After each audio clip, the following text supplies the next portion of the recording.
கடலை எண்ணெய் பிழிந்து எடுக்கும் முறை பற்றிய விவரங்கள் இதோ. கடலெண்ணெய் பாரம்பரியமாக இயந்திர செக்கு மூலம் பிரித்தெடுக்கப்படுகிறது. இதன் முக்கிய படிநிலைகள்: நிலக்கடலையை தேர்ந்தெடுத்தல். நன்கு காய்ந்த தரமான நிலக்கடலை பருப்புகளை தேர்ந்தெடுக்க வேண்டும். கடலையின் ஈரப்பதம் இருந்தால் எண்ணெய் சீக்கிரம் கெட்டுவிடும்.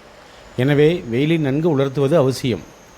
இரண்டாம் படி சுத்தம் செய்தல். கடலில் உள்ள கல், மண் மற்றும் தூசுகளை நீக்க வேண்டும்.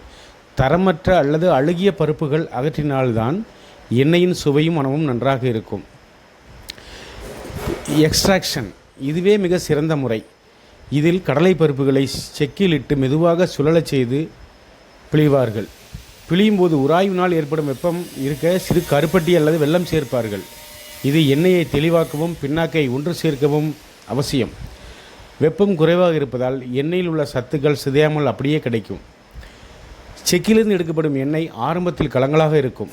இதை ஒரு பாத்திரத்தில் ஊற்றி 2 முதல் 4 நாட்கள் வரை அப்படியே வெயிலில் வைத்தால் அதில் உள்ள கசடுகள் அடியில் தங்கிவிடும்.